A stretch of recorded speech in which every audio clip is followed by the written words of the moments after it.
Jour en direct ici à la maison de la RATP, à la salle Van Gogh, et vous nous suivez en direct pour cet événement organisé par Centre Info. 50 ans, voilà, 50 ans qui viennent de s'écouler depuis ces lois Delors fondatrices. C'est l'occasion pour nous, durant toute cette journée ainsi que demain, de revenir sur ces 50 années et évidemment de se projeter sur l'avenir de la formation professionnelle. Tout l'écosystème est réuni ici, et puis vous qui nous regardez à distance, je vous rappelle qu'en parallèle, et je remercie encore tous les experts de Centre Info, vous avez des ateliers digitaux pour enrichir les sujets qui sont abordés. Et puis, je vous invite aussi à utiliser le chat pour nous faire part de retours d'expérience, pour nous interpeller sur différents sujets, ce qui permettra de nourrir tous les travaux de Centre Info tout au long de l'année. Table ronde numéro 2, donc, c'est parti pour 50 minutes, même plus, 1h10. Voilà, je vais demander à nos amis, merci, pour 70 minutes, exact. Table ronde numéro 2, impact de la loi Avenir professionnel, depuis les 49 propositions des partenaires sociaux jusqu'à un accord cadre, la CNIL en 2021, l'évolution des politiques publiques, un souhait de réforme, de nouvelles perspectives, évidemment, avec pourquoi pas évidemment une nouvelle réforme en vue.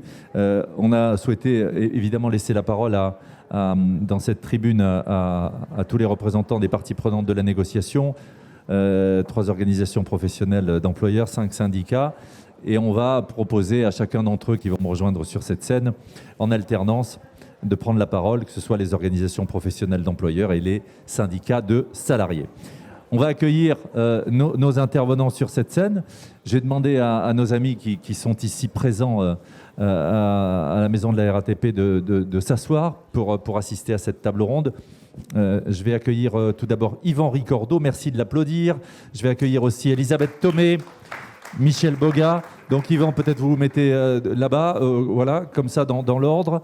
Elisabeth Thomé, installez-vous aussi. Michel Boga, voilà, aux côtés d'Elisabeth Thomé. J'appelle aussi Éric Chevet, qui nous rejoint. Vous pouvez l'applaudir également. Voilà. Maxime Dumont, qui est avec nous aussi. Ah, c'est une belle table ronde, vous pouvez l'applaudir également. Philippe Côté. Voilà, Philippe Côté qui nous rejoint et qui va se mettre sur cette chaise. Laurent Munro est également avec nous, merci de l'applaudir, ainsi que Jean-François Foucard, qui va se mettre juste à côté de moi. Alors, deux séquences dans cette table ronde. Quelle valeur est portée pour l'accord, hein, voilà, on se projettera sur cet accord. Et puis ensuite, facteur clé de succès et perspective. Je vais laisser la parole tout d'abord à Yvan Ricordeau pour la CFDT. On peut dire, si on s'intéresse à la valeur et la portée de cet accord, que c'est un peu une première, puisqu'il y a quelque part une avance de phase. Vous avez été proactif au sens global, hein, vous tous. La volonté, évidemment, de ne pas perdre la main, de se saisir d'un sujet. Parce que la réforme de 2018, bon, voilà, hein, certains ont pensé qu'ils avaient été exclus, ou une sensation d'avoir été exclus. Quel est votre regard et la valeur, la portée de cet accord pour vous et pour la CFDT, Yvan Ricordeau? Oui, bonjour, merci de l'invitation. Bonjour à toutes et à tous. Je vais répondre en 2 temps à votre question. La première, c'est pour faire le lien avec la première table ronde. Je pense que c'est assez particulier quand même, dans la période actuelle, que les partenaires sociaux négocient 2 fois dans un même quinquennat sur la formation professionnelle. Et quand on fait un retour historique, comme vous l'avez fait tout à l'heure, je pense qu'il y a une portée assez particulière. Il y a 2 éléments par rapport à ce choix-là, sur lesquels la CFDT a été très volontaire pour négocier cet accord cadre national. Le premier, c'est en 2018, alors on a dit tout de suite, dans le cadre de la négociation 2021, qu'on ne referait pas le match. Il y a 2 éléments de traduction de cette affaire-là, c'est pour ça que je vous disais qu'il y avait 2 axes. Le premier, c'est en 2018, les partenaires sociaux, quand ils négocient, ils mettent des thèmes fondamentaux dans cette négociation. Le premier, c'est, on a dit qu'il y avait un fil rouge qui était la question de l'analyse des besoins en compétences des entreprises et des salariés dans un monde en mutation. Il y avait un élément fondamental de ce point de vue-là. Il y avait un autre point qui est un peu passé sous les radars pour l'instant, mais qui reviendra. On l'a planté en 2018, 2017, 2018. C'est la transformation du plan de formation en plan de développement des compétences. Et en 2018, on dit aussi que l'enjeu des transitions professionnelles est essentiel. C'est une façon de dire que dans cet accord-là, à ce moment-là, les partenaires sociaux ont réaffirmé la légitimité des acteurs de l'entreprise, salariés et employeurs, à venir sur le thème de la négociation de la formation professionnelle. Et on a une réponse du ministère à ce moment-là, dans une réforme qui a été sans doute dans l'histoire une des moins consensuelles, c'est le moins qu'on puisse dire. On a une réponse en disant « Ok, les partenaires sociaux, vous êtes légitimes sur l'apprentissage, désolé les partenaires sociaux, sur la formation professionnelle, vous l'êtes beaucoup moins. » Et on voit aujourd'hui que les points qu'on avait ciblés dans le cadre de cette première négociation sont clairement toujours d'actualité. Donc je pense que le fait de renégocier en 2021, c'est de dire il serait grand temps de réinterroger ces questions qu'on avait mises dans le décor. Et comme par hasard, dans la discussion qui a eu lieu il y a quelques jours avec le ministère du Travail, on voit ces éléments-là revenir. C'est-à-dire qu'il y a besoin d'avoir aujourd'hui un pilotage stratégique de la question de l'évolution des compétences qui n'existe pas dans notre pays. Et donc de ce point de vue-là, je pense qu'il y a un élément qui fait sens par rapport à ce qui a été fait jusqu'à maintenant dans l'histoire de la formation professionnelle. Et le deuxième point, c'est clairement la dernière réforme, elle provoque 2 déclics dans notre pays. Il y a un déclic sur l'image de la voie professionnelle à travers la réforme de l'apprentissage, sur lesquels on voit que les choses s'améliorent, et c'est une bonne nouvelle. Oui, et le deuxième élément, ça a été un peu dit tout à l'heure, c'est il y a un déclic qui sont les clics sur l'application CPF, qui provoquent quand même un coup de boost sur l'utilisation du CPF par les salariés. Et cette affaire-là est aussi une bonne nouvelle. Le seul élément qu'on a, c'est que sur la formation professionnelle, aujourd'hui, il y a une déconnexion complète de l'utilisation du droit individuel à des logiques qui sont plus collectives. Et c'est ça que les partenaires sociaux veulent mettre en exergue dans le cadre de leur accord national. Et avec un deuxième élément qui est fondamental, qu'on met dans le décor aujourd'hui, mais qui sera un thème sans doute qui reviendra sans doute après la présidentielle, pas avant, c'est il y a juste une énorme question de soutenabilité financière du système qui est posée dans la période. Et donc la question d'avenir, c'est de dire comment on financera mieux, il faudra mieux financer, et comment on financera plus. Et c'est aussi ce que les partenaires sociaux ont voulu dire. Merci beaucoup Yvan Ricardo. On le voit, durabilité du financement. Elisabeth Thomé, côté MEDEF, votre décryptage. Alors, bien sûr, en accord avec ce qui vient d'être dit, mais je voudrais moi plutôt insister sur un point de méthode qui vient d'être évoqué et qui mérite quand même qu'on fasse arrêt sur image.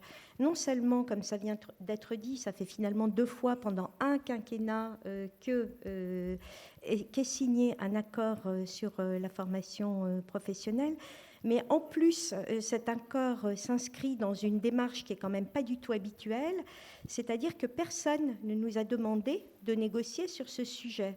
Il se passe qu'en mars dernier, les partenaires sociaux décident qu'ils vont procéder à l'évaluation de la loi du 5 septembre 2018, et comme vient de le dire Yvan très justement, pas du tout dans une logique de rejouer le match, de prendre sa revanche. C'est pas ça du tout, c'est faire progresser le système, puisqu'on voit bien qu'à l'issue de la loi, il a quand même, on va évidemment revenir lors de cette table ronde là-dessus, le système mis en place a quand même des faiblesses majeures. Et donc, à ce moment-là, on s'affranchit, et c'est la première fois qu'on le fait depuis longtemps, on s'affranchit tous ensemble de la prescription gouvernementale pour entamer ces travaux. Et c'est d'autant plus remarquable que, voyant le coup, entre guillemets, enfin, voyant la chose arriver du côté du ministère du Travail, le sujet avait été mis à l'ordre du jour de l'agenda social dès septembre 2020.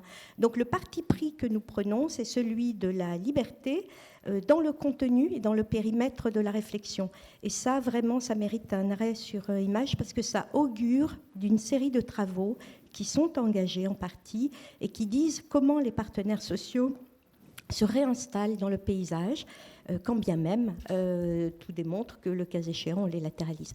Et donc, pour répondre maintenant plus précisément rapidement à votre question, des mots-clés sur lesquels il faut revenir. La loi a porté beaucoup sur le terrain de l'apprentissage, c'est la grande victoire, mais des mots-clés sur lesquels il faut absolument revenir, c'est gouvernance, financement, et puis un sujet qui aujourd'hui devient un sujet de préoccupation publique majeure, c'est celui des transitions professionnelles. Voilà. Merci beaucoup. Merci Elisabeth Thomé. Voilà, transition professionnelle, on en a parlé tout à l'heure. Toutes ces passerelles qu'on peut offrir aux personnes qui souhaitent évoluer. Michel Boga, merci d'être avec nous. Vous avez participé à toute la négociation. Vous avez annoncé que vous signeriez. Et puis. Écoutez, je répondrai peut-être plus tard au pourquoi, mais en taquine, attendant, Michel. je vais dire surtout pourquoi on s'est engagé dans cette démarche d'accord. On a porté très tôt dans cette démarche, comme l'a rappelé Elisabeth, une démarche non pas innovante, mais une démarche du paritarisme tel qu'on le conçoit à Force ouvrière, du paritarisme de négociation, et puis, quand on le peut, du paritarisme de gestion. Donc, on a porté très tôt le fait qu'il y ait une évaluation. On a longtemps travaillé, on a quand même fait 10 séances d'évaluation avec des propositions qui ont abouti aux 49 propositions. Pour nous, l'important, c'est que effectivement, on puisse regarder l'alternance et son financement, tout en ayant la préoccupation, en tout cas pour mon organisation, que l'alternance ne prive pas, par exemple, les lycées publics, l'AFPA, etc., aussi de financement, puisqu'il y a 2 voies pour la professionnalisation. Et puis, il y a, nous, notre préoccupation, c'était le CPF. Vous savez qu'on a été très critique sur la monétarisation du CPF, sur son individualisation, en tout cas sur l'application. Pour nous, le CPF, il doit servir aux salariés pour monter en qualification. Et ce qu'on a pu obtenir dans la discussion, c'est que entre nous, on va à un moment ou à un autre pouvoir parler de ce qu'est une compétence, de ce qu'est la qualification, de ce qu'est la certification, parce qu'on parle beaucoup de compétences, sauf que pour notre organisation, tout de même, ce qui est important, c'est les qualifications, puisque les qualifications renvoient bien évidemment aux grilles de salaire dans les conventions collectives. Oui, ça a une importance quand même importante pour nous. Et donc, on s'est engagé dans ces discussions. On a poussé pour qu'il y ait... je me suis personnellement engagé pour qu'il y ait un accord cadre, je dois le dire, parce que je savais qu'un ANI, simplement avec le contenu qui renvoyait à d'autres travaux. C'était ça l'important en plus, parce que ça renvoie à d'autres travaux. On n'a pas fini, en fait. Il y a 7 groupes de travail, on va pouvoir continuer à élaborer une politique ensemble. Eh bien, un ANI, ça n'allait pas. Donc, on a pensé à l'accord cadre. Et bien évidemment, moi je me félicite que cet accord cadre ait abouti avec suffisamment de signataires pour qu'il puisse avoir une portée demain. Et nous nous engagerons bien évidemment dans la suite de ces travaux. Merci. Pour parler bien évidemment en plus des compétences et qualifications. Voilà, et on voit que vous l'avez souligné, ça a été fait dans un mode de co-construction. Merci à vous Michel Boga. Éric Chevet, message fort des partenaires sociaux envoyés au gouvernement. Oui, et c'est vrai qu'on peut remercier Michel d'avoir porté cette idée d'accord cadre, parce que à la CPME, on partageait aussi cette idée de dire que cet accord, ce n'était pas un accord habituel, parce qu'un accord habituel, c'est assez normatif, on va dans des détails, etc. Alors que là, ça posait oui, ça fonctionne. Oui. En fait, il ne faut pas mettre la main en bas, parce que c'est le micro. C'est l'antenne. C'est l'antenne. Et donc, ça posait en fait la question de l'organisation en fait de la réflexion, de la poursuite de la réflexion dans le cadre de la formation professionnelle. Parce qu'en fait, et Yvan l'a bien dit, on est face à une contradiction quand même au cours de ce quinquennat. D'un côté, on remet les branches professionnelles sur l'apprentissage et c'était bien, visiblement ça marche, donc on a là une piste intéressante à creuser, même s'il y a des problèmes d'équilibre financier qu'il ne faut pas négliger, qui sont importants. Et puis de l'autre côté, on avait une reprise en main du système où en fait, petit à petit, on voit que les pouvoirs publics voulaient maîtriser la formation professionnelle. Or, nous, à la CPME, on pense que la formation professionnelle, c'est d'abord dans les entreprises. Et donc, cette modification, y compris d'ailleurs peut-être celle des demandeurs d'emploi, peut-être y compris celle des demandeurs d'emploi. Et là, on voit qu'il y a une nouvelle piste qui s'ouvre. On ne peut pas être satisfait aujourd'hui de ce qu'on voit sur le marché du travail, avec 3 500 000 demandeurs d'emploi d'un côté, et je parle uniquement des catégories A, et puis de l'autre côté, beaucoup, alors on ne va pas se battre sur les chiffres, mais beaucoup d'offres d'emploi qui sont là, et on n'arrive pas à matcher les deux. Donc, au terme de ce quinquennat, on voit bien que côté formation professionnelle, ça ne fonctionne pas. Donc il y avait, de notre point de vue, urgence à ce que les partenaires sociaux réinvestissent ce champ-là. Et nous pensons que tout ça s'est fait aussi au détriment de la formation professionnelle dans l'entreprise, notamment dans la mutualisation dans les TPE, PME, dans les moins de 300, comme on a l'habitude techniquement d'aborder le sujet, et que c'est très préjudiciable, en fait, à la formation professionnelle en général en France. Et qu'il faut revenir sur ce sujet-là. Voilà, un signal fort, et on a bien compris, hein, le faire de façon pratico-pratique en entreprise sur le terrain. Merci Éric Chevet. Maxime Dumont, merci d'être avec nous et de participer à cette table ronde. C'est une première, c'est des partenaires sociaux qui proposent un accord, une réforme clé en main à un futur gouvernement, quelque part, hein. Oui, tout à fait. Mes collègues, d'abord, bonjour et merci de cette invitation. Mes collègues l'ont très bien dit et ce que disait Yvan tout à l'heure en disant qu'effectivement, il a fallu reprendre en fin de compte par rapport à ce que l'État avait mis en place il y a maintenant 3 ans, très clairement, il fallait effectivement d'abord, faire un bilan, 2, évaluer la situation de la loi sur la formation professionnelle. Et 3, proposer. Et 3, proposer quelque chose. Et là, c'est par contre Elisabeth qui l'a très bien dit, les partenaires sociaux ont pris la main en disant nous, on va effectivement faire, sans avoir besoin d'avoir une lettre de cadrage, sans avoir besoin d'avoir une demande gouvernementale, ce qui est quand même un changement total de paradigme par rapport à... Ça s'appelle être proactif. Hein. C'est proactif et c'est un changement de paradigme par rapport à ce qu'on avait vécu avec le célèbre Big Bang, qui avait mis à bas, on peut le dire comme ça quand même, l'ANI que nous avions fait le 22 février 2018. Alors, sans refaire le match, parce que là, on est tous d'accord avec cela, avec tous ceux qui se sont mis autour de la table, sans refaire le match, pour autant, c'était bien une volonté politique aujourd'hui de dire on va faire le bilan, mais on va aller au-delà du bilan. Les 49 propositions sont effectivement un bilan de ce qu'il faut faire, mais les propositions qui sont mises sont vraiment proactives dans notre accord. Et on a dit, à ce moment-là, il faudra repartir sur un ACNI pour que l'ensemble des partenaires sociaux, même ceux qui n'étaient pas dans les 49 propositions, très clairement, mon copain est à côté, donc il dira mieux que moi, mais puissent effectivement également donner leurs propositions et dire voilà ce qu'on va proposer au gouvernement actuel, mais personne n'est dupe ici, au gouvernement à venir.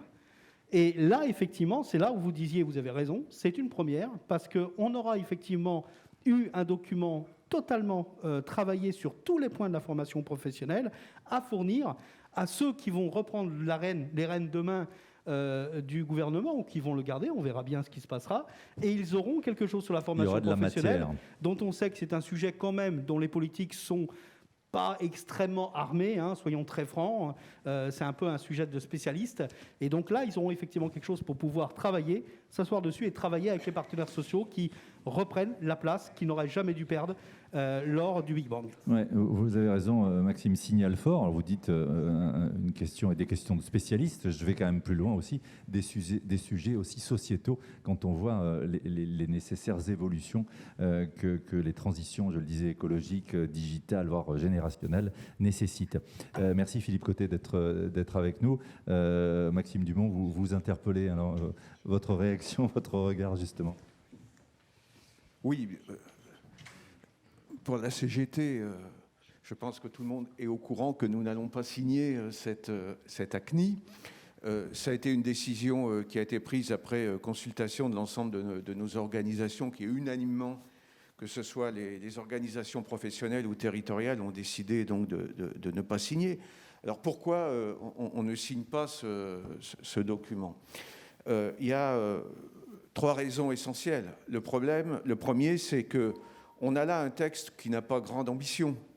Et on l'a dit, mes prédécesseurs l'ont dit, il s'agissait de ne pas rejouer le match. Pourtant, peut-être qu'il aurait fallu rejouer le match, parce que la partie n'est pas bien engagée suite à la loi de 2018. On voit que cette loi a des insuffisances. Donc aujourd'hui, ce n'est pas en essayant de replâtrer ici ou là les choses telles que ça a été proposé qu'on arrivera à surmonter ces insuffisances. On a là une sorte d'ovni de la négociation, un accord cadre national. On ne sait pas très bien ce qu'il va devenir.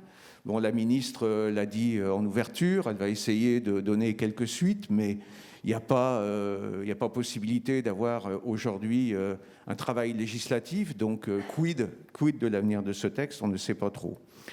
Deuxième raison, c'est un texte, à notre avis, qui ne permet pas de répondre aux enjeux de la formation professionnelle et qui, donc, comme je le disais, ne remet pas en cause les insuffisances de la loi.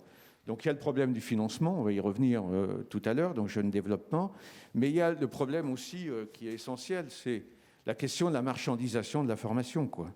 Aujourd'hui, on a quand même le sentiment que le CPF est devenu la vache à lait pour un certain nombre d'organismes qui font de l'argent avec cet outil-là qu'est le CPF. On est tous des citoyens. Je pense que je ne suis pas le seul à recevoir quantité de SMS, quantité de mails, quantité d'appels téléphoniques de boîtes qui veulent nous vendre de la formation en échange de notre CPF. On a même eu, alors moi je suis originaire de la région Provence-Alpes-Côte d'Azur. Moi aussi. Ben voilà. On a un exemple sur le parking d'un supermarché à Nice. On a eu la surprise de voir la présence d'une camionnette qui était là, avec un beau logo CPF et une petite indication sur l'organisme qui faisait des formations en langue et qui proposait aux gens de donner leur argent du CPF en échange de bons d'achat de 300 € dans la grande surface du coin. Voilà aujourd'hui la vision que le CPF, tel qu'il est mis en œuvre aujourd'hui, porte de la formation. C'est pas forcément la globalité. Hein. Non, mais ça existe. La preuve. Ça existe et c'est les dérives qui sont aujourd'hui constatables sur le territoire national. Et donc, voilà, il aurait fallu des mesures qui permettent de lutter contre cette marchandisation à outrance de la formation. Et puis, troisième raison, c'est qu'il y a dans ce texte quand même des mesures que nous ne partageons pas, il faut le dire.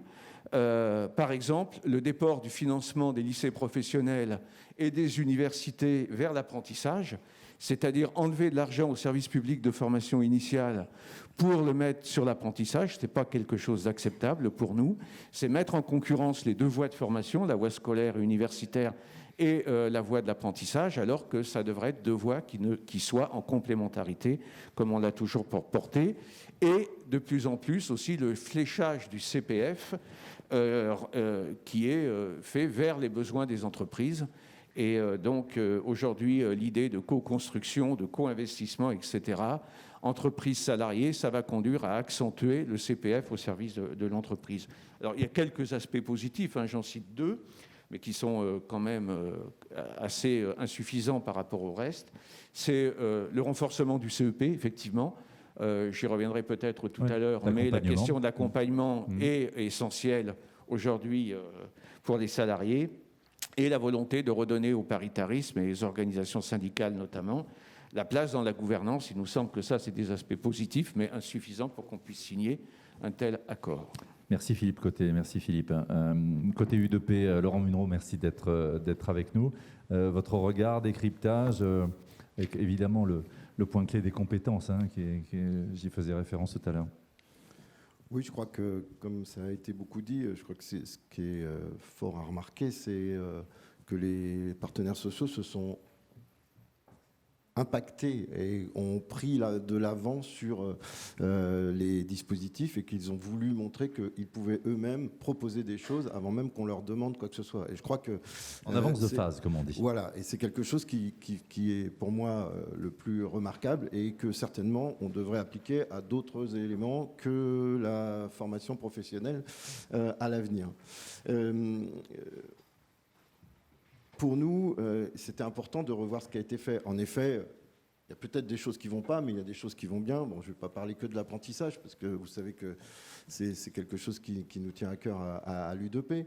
Mais c'est une réforme quand même qui a apporté beaucoup à la formation professionnelle, même si il faut faire attention à la dérive qu'il peut y avoir sur le fait qu'on prive les entreprises quelque part de beaucoup de choses dans ce dispositif. Je ne veux pas revenir sur les problèmes financiers qu'il peut y avoir aujourd'hui. Et on est certains d'entre nous aujourd'hui administrateurs à France Compétences et on voit bien qu'il y a beaucoup à faire pour retrouver un équilibre financier qui ne l'est pas du tout.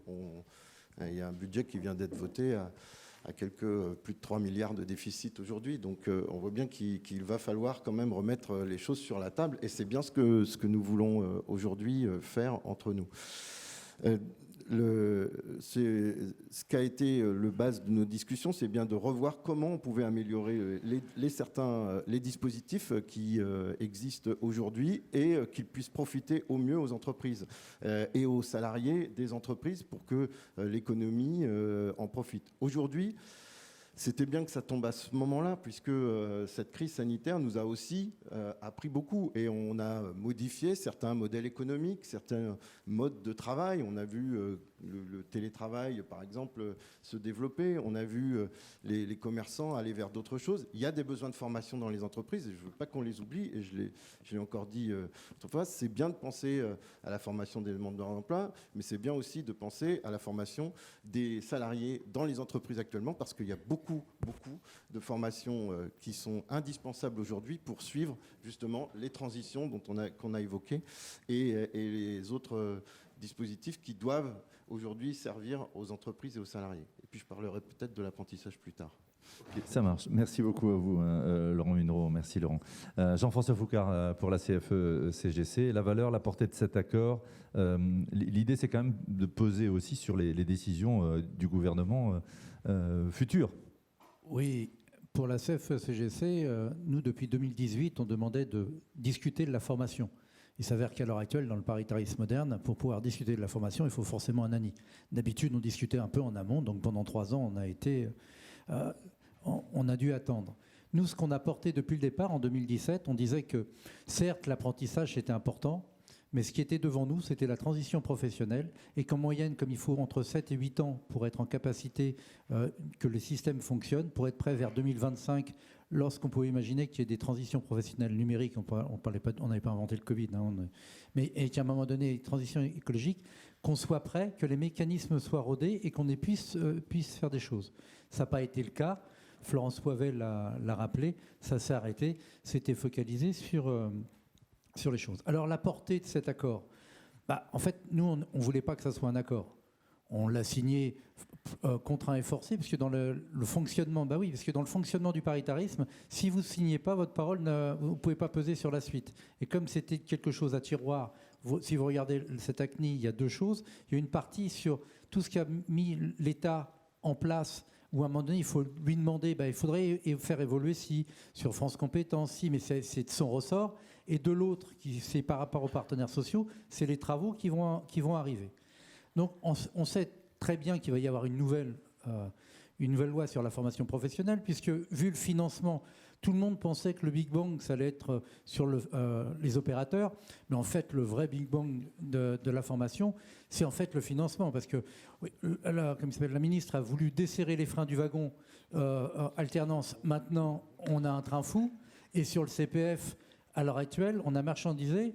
À un moment donné, on génère 12 milliards de droits, c'est à peu près finançable à 1 milliard. Il y a juste un rapport entre 1 et 12. Bon, ça devrait se faire, c'est pas dramatique. Aujourd'hui, les administrateurs nommés par la ministre ont voté le budget à France Compétences, qui est juste, alors que la loi dit qu'il faut tendre vers l'équilibre. On était à 12% l'année dernière de déficit.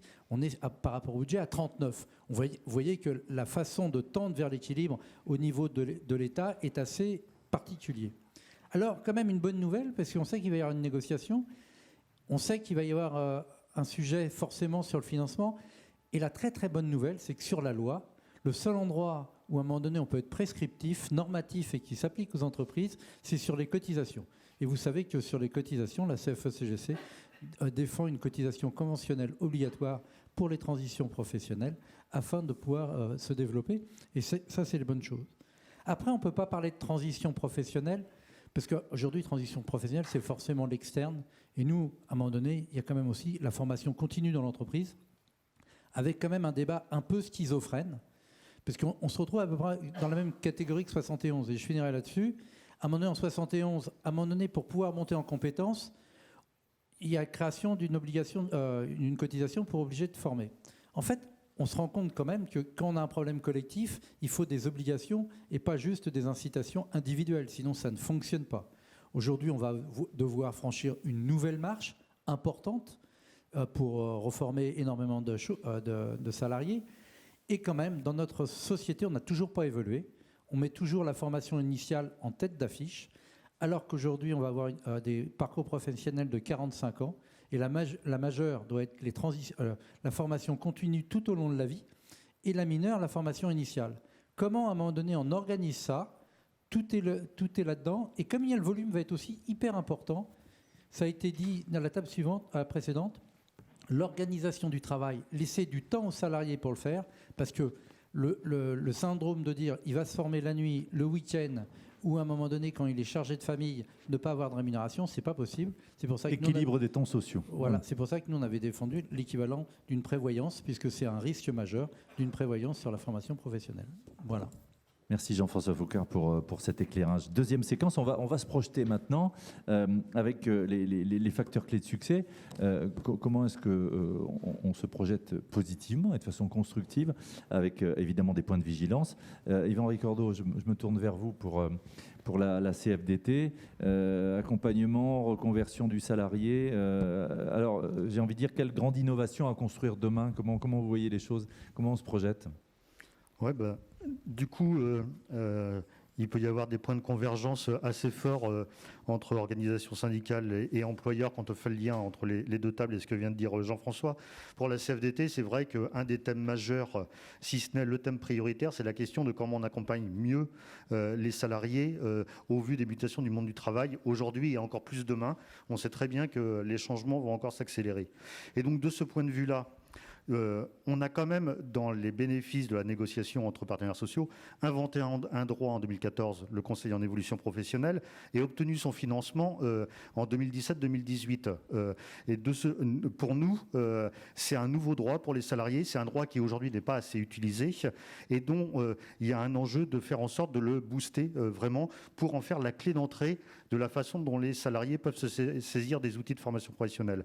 Et donc, le fait de rendre un rôle pivot au Conseil en évolution professionnelle, pour nous, c'est un élément clé.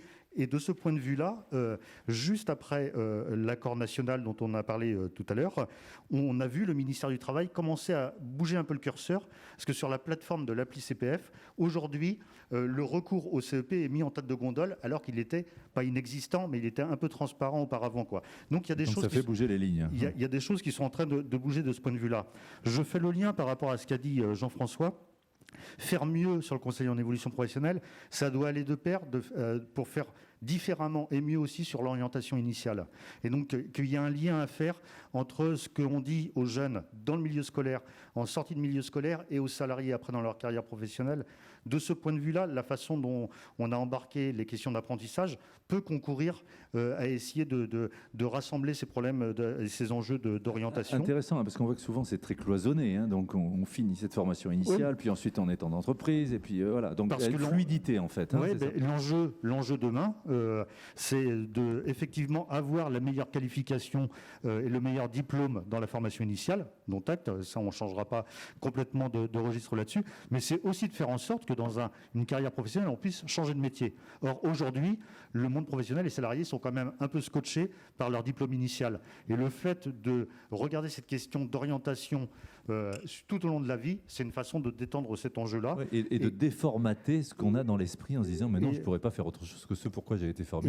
Et ça va de pair avec ce que la CFDT a défendu en termes de sécurisation des parcours professionnels, mais ce que d'autres ont dit aussi en termes de sécurité sociale professionnelle, c'est la question de comment on fait en sorte d'avoir des carrières qui soient mieux accompagnées et moins hachées et qui passent moins par la case chômage quand malheureusement il y a des drames en termes de carrière. Et dernier point sur cette question d'accompagner les salariés, ça nécessite aussi de regarder les dispositifs qu'on a construits. Il y a un droit individuel qui fonctionne très bien.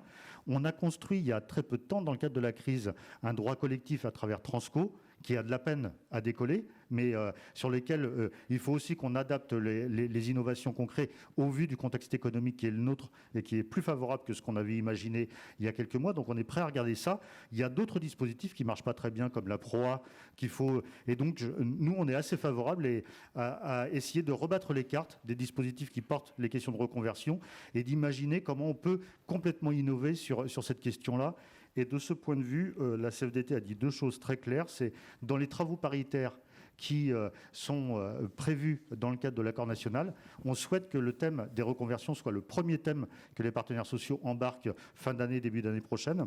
Et le deuxième élément, c'est si on veut être à ce niveau-là d'ambition, il faudra sans doute mettre plus d'argent sur les dispositifs. Mais là aussi, grâce aux partenaires sociaux, on n'a pas tué les dispositifs de reconversion. C'était ça la discussion en 2018.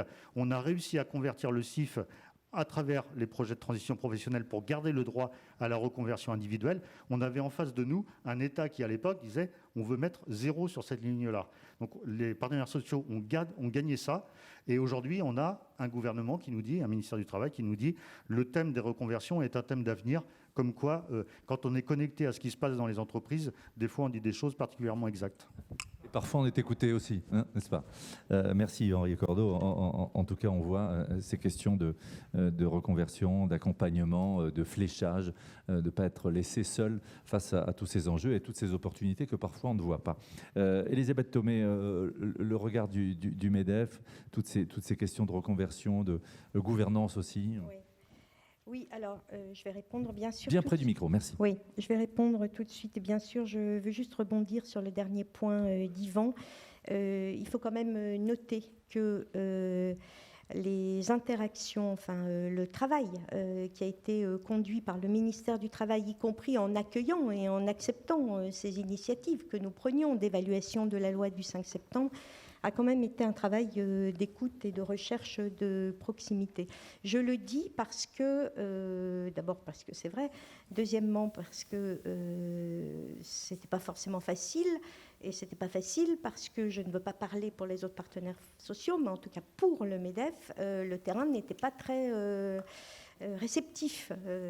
On a quand même été un peu saisi par les conditions de réalisation et de déploiement de la loi du 5 septembre. Je reparle de la réforme des OPCO en 3 mois. Enfin, c'est d'une brutalité inouïe. Hein. Encore aujourd'hui, certains s'en sont pas remis. Je parle des OPCO. Alors maintenant, pour revenir au sujet, à la question que vous avez posée pour le MEDEF, en particulier cette question de la gouvernance et du pilotage. Toutes les questions qui vont être évoquées là sont très importantes. Elles sont partagées. C'est pas par hasard qu'on était autour de la table. Mais j'insiste sur la question du pilotage et de la gouvernance. Pourquoi ? Parce qu'on observe en fait à l'issue de la loi du 5 septembre, avec le peu de recul qu'on a maintenant, qu'en fait il n'y a plus d'espace, on va dire, où se pense la stratégie nationale en matière de formation professionnelle. France Compétences est un opérateur de l'État et comme son nom l'indique, il opère les décisions que l'État prend dans une organisation de gouvernance qui est ce qu'elle est, qui a été choisie, retenue, mais qui en tout cas n'est pas propice à la réflexion stratégique partagée. Ça, c'est le premier point que je voulais souligner. Toujours sur ce terrain de la gouvernance et du pilotage, vous avez vu dans l'accord qu'on a tout un chapitre sur le pilotage des données. On est complètement démunis pour identifier au niveau national ce que c'est que la formation professionnelle. Au moment où je vous parle, par exemple, je ne sais pas dire quel est l'investissement consenti, on va retirer le mot parce qu'il peut prêter à confusion, mis en place par les entreprises au titre de la formation professionnelle. On sait parfaitement que le 1,68 n'est pas un solde de tout compte. Si on veut avoir des statistiques consolidées, les observatoires des métiers et des compétences ne produisent pas de statistiques, on va dire, normées, partagées. Donc, du point de vue de la gestion des données, qui est quand même le prérequis à un pilotage efficace, on est en difficulté. Mais par ailleurs, on a une organisation, on va dire, administrative qui est compliquée. La loi a prévu la mise en place de France Compétences, on l'a dit dès le début, mais aucun relais au niveau régional. Et donc, si vous voulez, vous avez les CREFOP qui continuent à coexister avec les CARIFOREF et puis qui sont là en stabulation libre, qui fonctionnent très inégalement. Pas de réflexion stratégique au niveau national et a fortiori pas de réflexion stratégique au niveau régional. Et donc, c'est un des sujets qu'on va évidemment, nous, traiter dans le cadre des groupes de travail. Une des propositions que le MEDEF poussera, ça sera de faire c'est d'ailleurs... Enfin, en allant encore plus loin que ce qui figure déjà dans l'accord, c'est de faire des CREFOP au niveau régional, ces espaces de partage et de contractualisation des acteurs autour d'objectifs et d'engagements acquis de chacun pour atteindre ces objectifs. Donc cette question de la gouvernance, elle devient tout à fait centrale. Et puis je termine juste pour dire que transition professionnelle, on peut l'appeler autrement, mais il y a quelque chose d'autre à inventer. 2 points très rapides. Le premier, c'est que demeure poser la question de l'articulation entre la politique de formation continue professionnelle dont bénéficient les demandeurs d'emploi et les salariés. On n'est pas du tout dans une logique globale d'actifs et c'est un problème parce que ce sont bien les mêmes à des moments différents de leur vie. Ça, c'est le premier point. Et le deuxième, c'est qu'il nous reste à inventer une brique des politiques d'emploi qui est complètement nouvelle, qui est comment on tire parti des compétences acquises par les uns et les autres dans le cadre de leur formation et de leurs expériences professionnelles pour anticiper d'abord et accompagner ensuite la migration, si on peut dire, vers des secteurs d'activité complètement nouveaux. Et ça, aujourd'hui, c'est devant nous. On pense les choses sur le mode individuel, le parcours de transition professionnelle, etc. Mais on a une brique de politique d'emploi à construire. Voilà.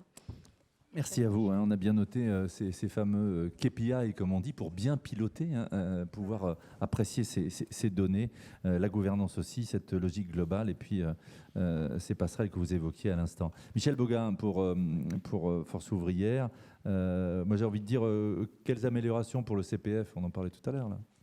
Oui, alors bien évidemment, le CPF, pour nous, doit être en fait un outil parmi d'autres pour les salariés, pour pouvoir monter en qualification et puis surtout pour préparer la transition professionnelle.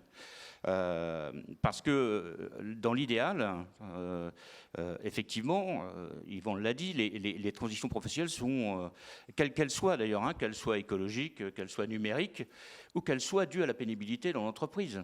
D'accord ? Parce qu'on doit, très en amont, me semble-t-il, réfléchir à ce qu'on pourrait appeler une seconde carrière ou une seconde partie de carrière. Et le CPF doit pouvoir servir aux salariés pour justement éventuellement se reconvertir soit en interne dans l'entreprise, soit en externe. Et pour nous, il faut le recentrer sur des formations adéquates. C'est pour ça que pour nous, le CPF doit être recentré vers la formation professionnelle. Moi, j'ai rien contre que le CPF puisse...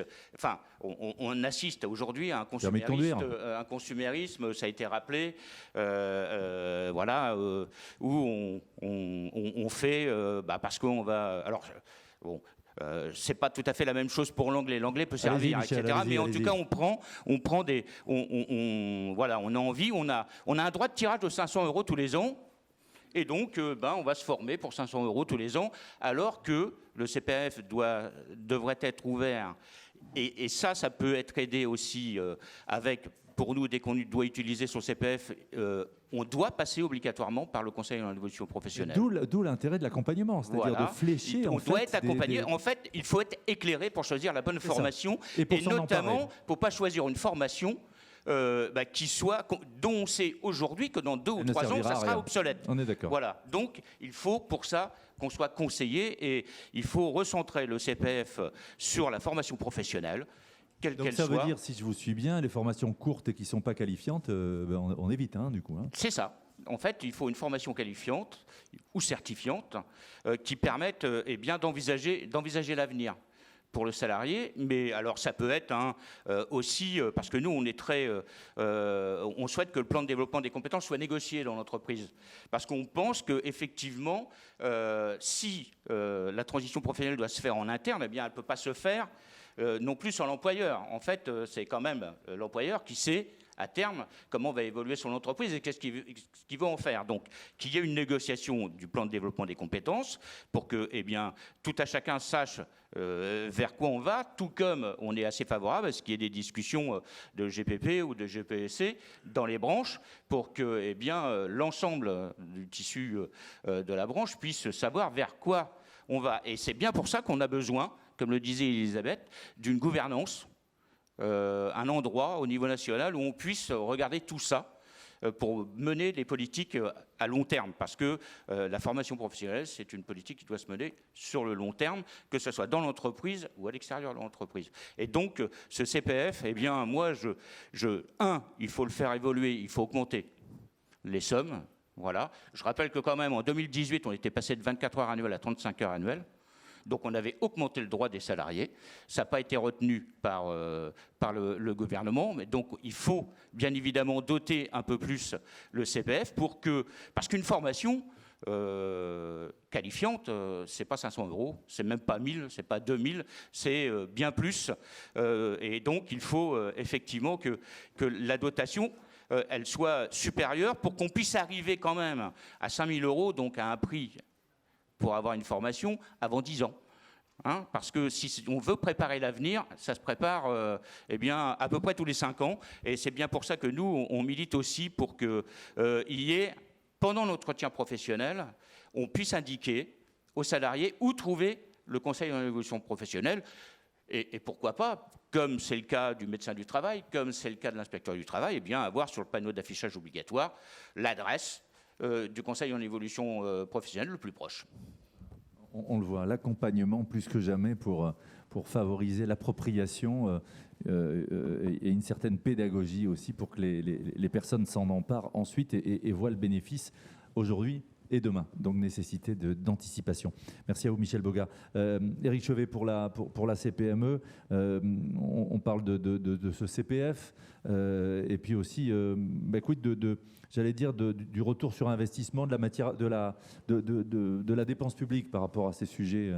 Oui, parce qu'en fait, s'il faut accompagner le salarié, on est tous d'accord pour dire que le CPF doit être développé, le CEP doit être développé à côté du CPF. Oui, mais pour les demandeurs d'emploi. Je pense qu'il faut aussi accompagner l'entreprise. Il ne faut pas oublier que la moitié des salariés en France sont dans les TPE-PME et que la première des inégalités en matière de formation professionnelle, c'est le taux de départ. Et ça, il faut revenir à ça, c'est que on part 2 fois moins en formation quand on est dans une TPE-PME que dans une grande entreprise.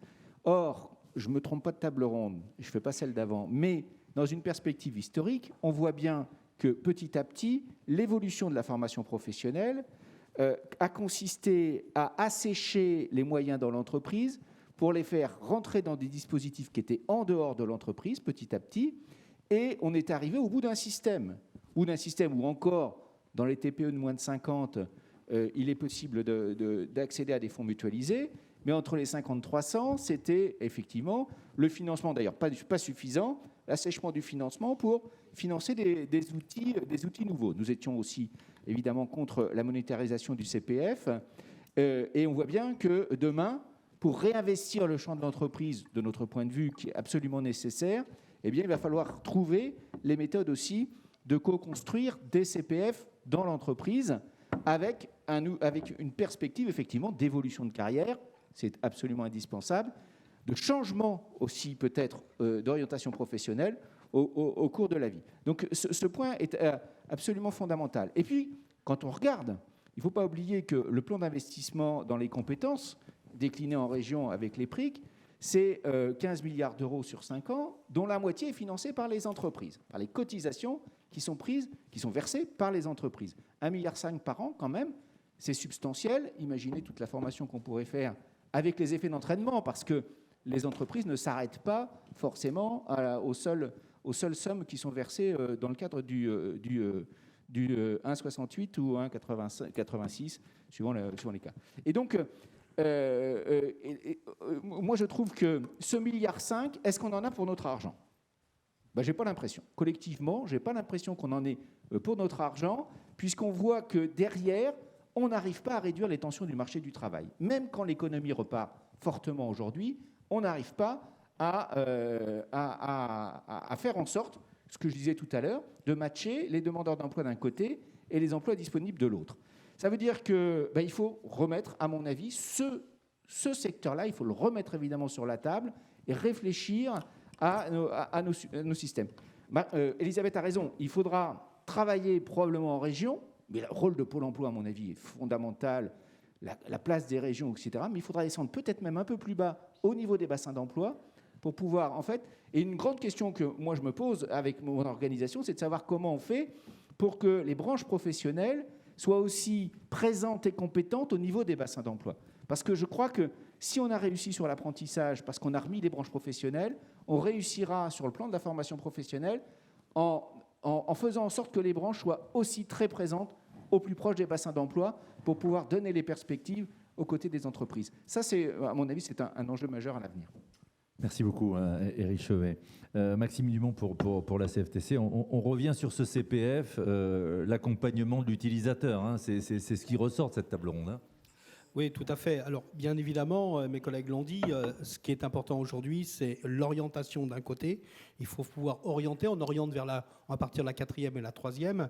Et puis ensuite, la reconversion des salariés lorsque, malheureusement ou heureusement, s'il est choisi, on veut aller vers une autre profession. Sur l'orientation, la première des choses qu'on peut dire, et on le voit dans les écrits de nos amis non signataires qui ont pu être faits, il y a quand même une dualité très clairement encore très très très présente entre l'éducation nationale et ses prérogatives et l'apprentissage vécu comme le grand loup. Jusqu'à présent, ils n'avaient pas peur. Hein. On était à 244 000 apprentis avant, on est à 680 000. Donc là, oui, ça fait peur. Oui, donc forcément, les prérequis et puis surtout la façon de concevoir l'enseignement se réveillent et on est dans des blocages. Se recroqueville un peu. Hein. Oui, j'allais dire, mais c'est logique. Et pourquoi je parle de ça? Parce que dans l'orientation, nous on demande une orientation à partir de la 4e ou de la 3e. Et on avait demandé dans les 49 propositions, mais ensuite on ne l'a pas retenu entre nous, mais on en reparle, mais en tout cas la CFTC l'a demandé, qu'il y ait des professeurs qui viennent ou des lycées professionnels ou des CFA dans l'orientation des élèves, parce que c'est pas parce qu'on a 14 ou 16 de moyenne qu'on ne peut pas être orienté vers effectivement les métiers de l'apprentissage. Voilà, et ça on nous l'a trop dit pendant des décennies et des décennies. C'est encore dans les mentalités. C'est une voie de exactement. Garage, c'est un pis-aller. C'est exactement ça. Donc là-dessus, effectivement, et on le voit bien, et même vis-à-vis de nos professionnels de l'enseignement, il y a encore un énorme chemin à faire. Ensuite, il y a l'accompagnement qui est extrêmement important. Et là, par contre, on a réussi à le mettre dans les 49 propositions. On a réussi à le mettre dans l'ACNI avec un maximum de partenaires sociaux qui étaient d'accord sur ce sujet-là. Et Michel l'a rappelé très clairement, c'est le CEP.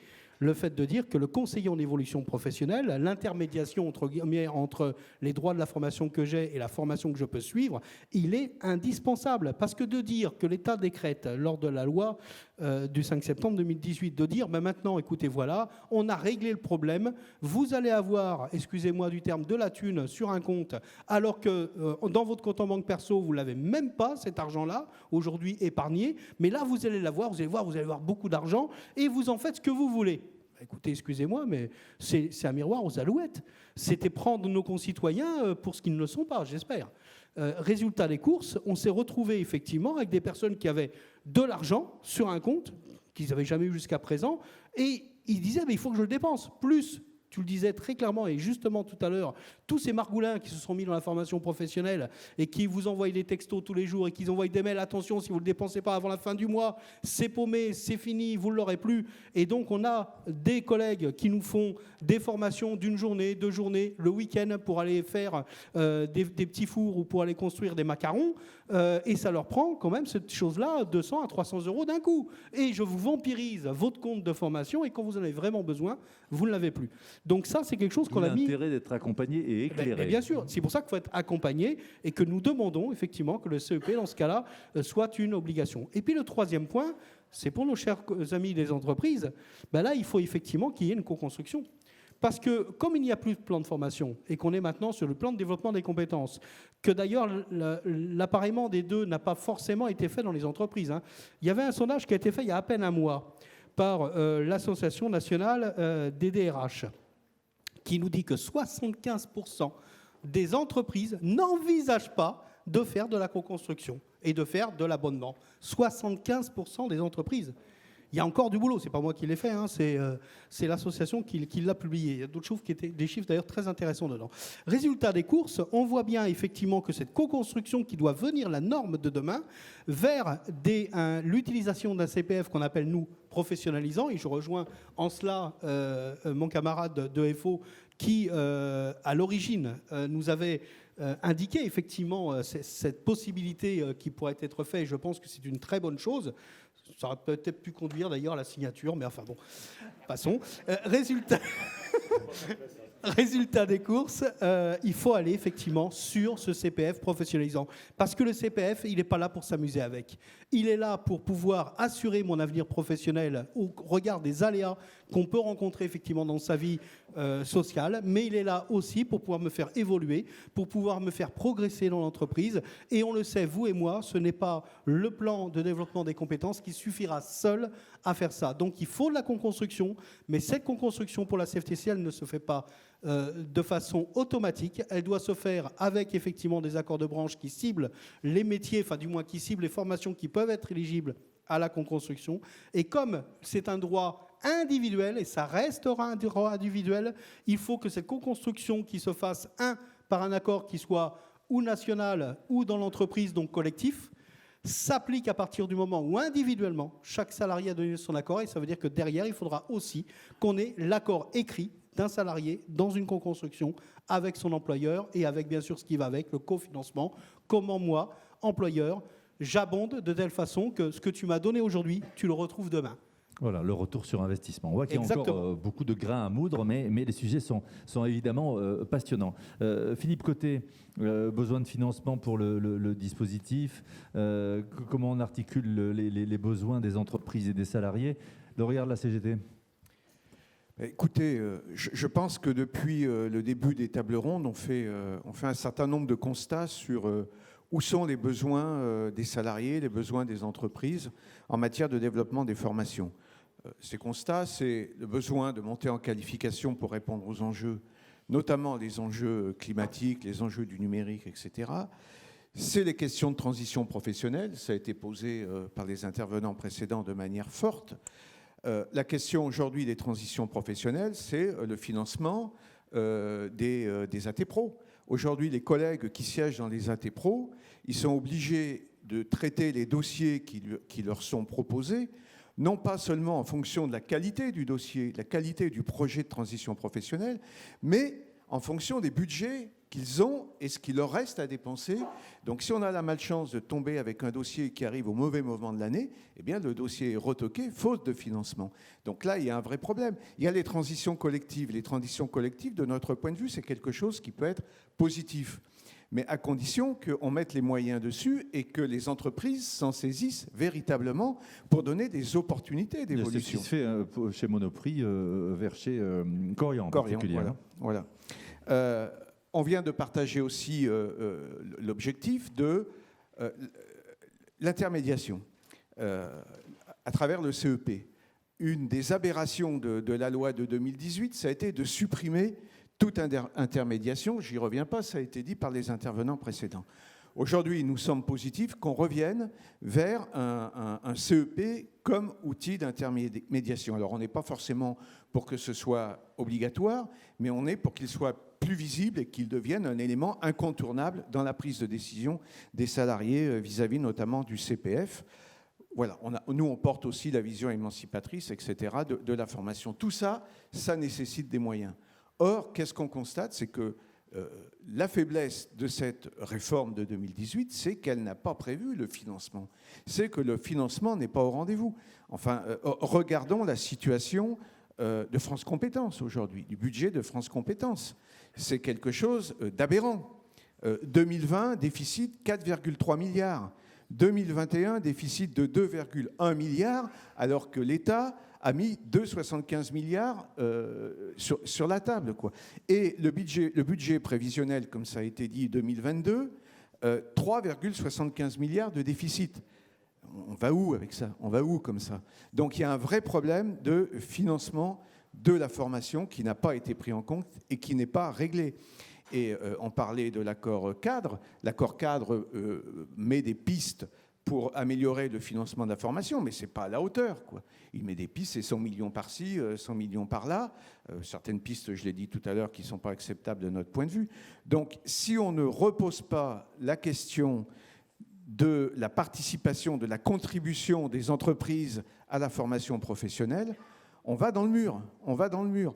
Aujourd'hui, nous, on prône le retour au 1,6% tel que c'était avant la loi de 2014.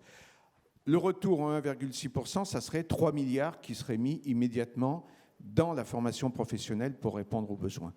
Aujourd'hui, demain, si les salariés s'emparent du CPF à la hauteur de ce qui pourrait s'en emparer, si les projets de transition professionnelle, on veut qu'ils soient financés à la hauteur, ils devraient l'être, il y a besoin d'une d'une plus forte participation des entreprises au financement.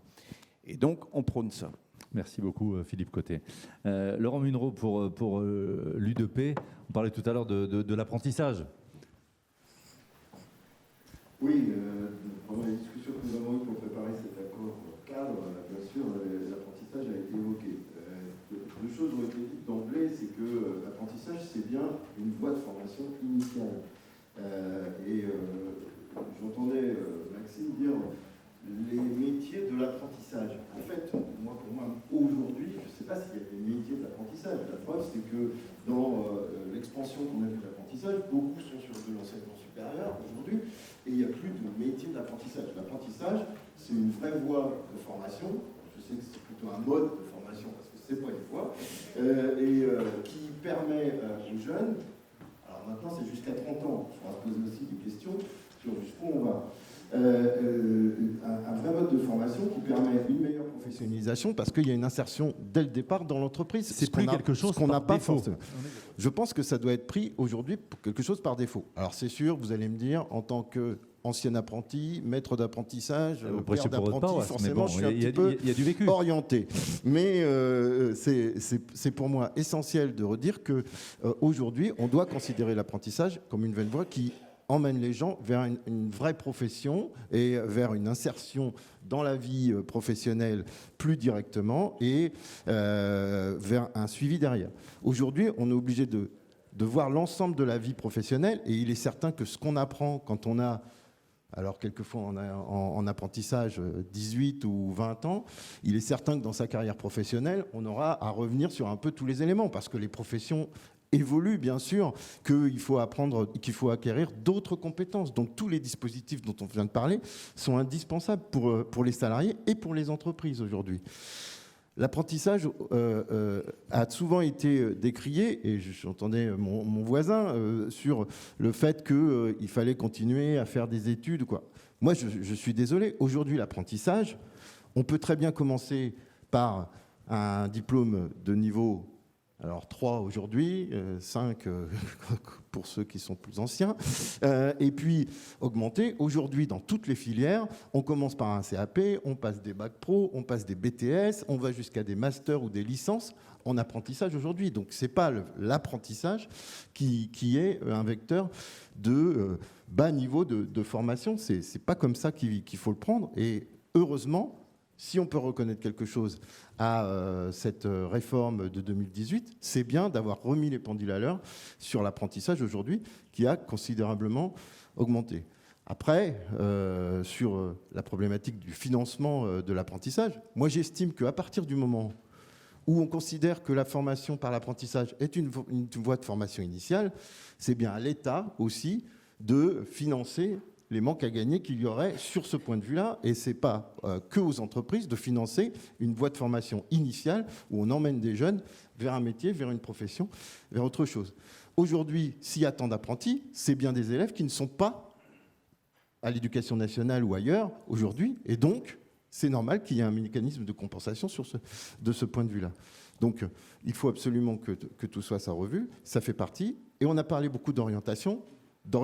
Moi, je voudrais répéter que l'orientation pour les jeunes, aujourd'hui, on a encore des difficultés pour certains métiers à rentrer dans les collèges, les lycées, pour montrer les bienfaits qu'il peut y avoir aujourd'hui à rentrer dans certains métiers par la voie de l'apprentissage notamment, mais autrement, parce que ça ne fait pas partie des cursus qui sont souvent retenus par les enseignants ou les responsables des lycées et des collèges. Et je trouve que c'est regrettable qu'aujourd'hui, malgré les efforts qui ont été faits, malgré les heures obligatoires qu'on a mis dans les cursus, qu'on en soit encore à refuser l'entrée à des professionnels, à des CFA, à d'autres dispositifs qui viendraient ouvrir un peu le champ des possibles pour les jeunes qui, quelquefois, ne savent pas trop quoi faire et qui pourraient trouver là une voie d'orientation pour une future profession. Ouais, c'est ce que disait Michel Bogart, hein, c'est-à-dire qu'il y a des précarés, hein, je crois que c'est vous, Michel, qui disiez ça, et effectivement, il faut faire bouger les lignes et faire entrer l'entreprise dans la formation.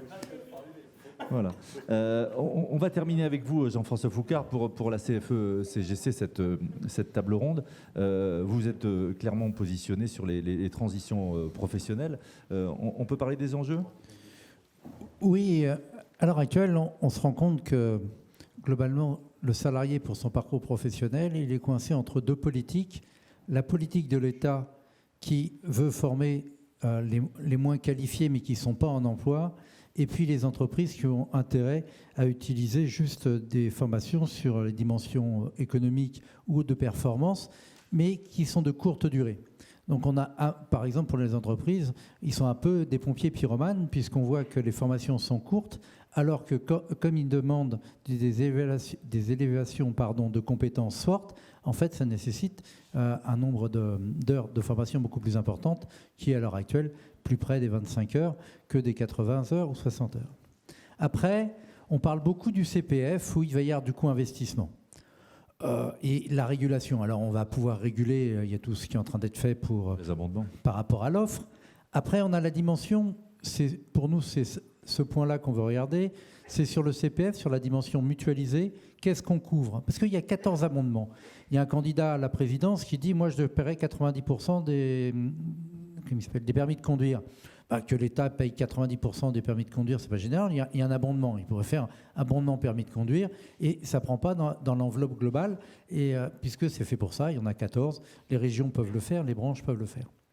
Par contre, donc, on peut réguler sur l'objectif. La régulation financière, aujourd'hui, on est à 2,6. Si toutes les entreprises, puisqu'elles ont compris que c'est pour récupérer un peu d'argent, ça leur permettra de faire un effet levier, mais on peut très très vite être à 6 ou 7 milliards. Je rappelle que le co-investissement, en théorie, n'a pas débuté avec le CPF. Depuis 1991, on peut faire des formations jusqu'à 300 heures hors temps de travail, 25% hors temps de travail s'il y a une formation de diplôme reconnu. Ce n'est pas utilisé.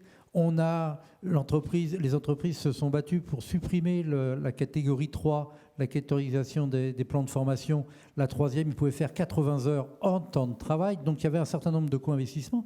Mais on voit que le co-investissement, vu sur la partie patronale, c'est surtout de récupérer de l'argent. Le co-investissement vu par la partie salariale, c'est surtout développer ses compétences pour avoir un parcours professionnel plus harmonieux. À un moment donné, comment on arrange tout ça ? Ça va être des sujets. Alors il y a forcément des branches, on pourra faire des choses, mais comme c'est au niveau de chaque entreprise, c'est là où ça devient compliqué. Et le CPF, ça a été dit, aujourd'hui la transition professionnelle, on s'arc-boute entre guillemets sur la dimension pédagogique. Effectivement, comme il y avait le CPA, on a notre petit sac à dos avec l'argent pour former au niveau pédagogique, mais c'est surtout le temps, la rémunération, le temps nécessaire pour monter en compétences. C'est-à-dire qu'à un moment donné, c'est pas... Yvan l'a dit, on s'est battu pour avoir le CPF de transition qui est maintenu. Enfin, il a été maintenu avec une enveloppe divisée par 2. Je veux dire, c'est pas anodin. On nous expliquait que ça coûtait un pognon de dingue et que ça produisait pas grand-chose. Là, il s'avère que dans le plan de relance, il y a 100 millions qui ont été rajoutés, ils ont été dépensés de façon utile et ça donnait des choses parce que les gens ont pu rebondir et il y avait un vrai métier. C'est-à-dire qu'à un moment donné, la vraie difficulté qu'on a politiquement, c'est soit on fait du chiffre, on annonce on va former 1,4 million de personnes, super, et so what, pourquoi faire ? Pour qu'ils puissent changer dans la file d'attente de Pôle emploi. Super, non, c'est peut-être de former 50 ou 60 000 personnes avec un niveau de diplôme qui vont bien pour pouvoir être employés. Parce qu'on a quand même un paradoxe, et je finirai là-dessus, où à un moment donné, on nous explique qu'il ne faut que des compétences. On ne parle plus jamais de diplôme. Par contre, les DRH, eux, pour vous embaucher, il leur faut que des diplômes. C'est-à-dire qu'à un moment donné, quand vous êtes en entreprise, on le sait bien, la différence. Quelle est la différence ? Il y en a un, il faut vous payer, et l'autre, à un moment donné, la compétence est contingente. Je peux vous dire aujourd'hui que vous êtes compétent, et l'année prochaine que vous êtes incompétent, parce que donc c'est sympa. Mais à un moment donné, on ne bâtit pas ça là-dessus. Et si on veut de la fluidité, comme le veut le patronat, et qu'on puisse avoir des transitions professionnelles, il faut, avoir des repères, c'est que les diplômes. Et dernier point, il faudrait qu'on relance au niveau des branches.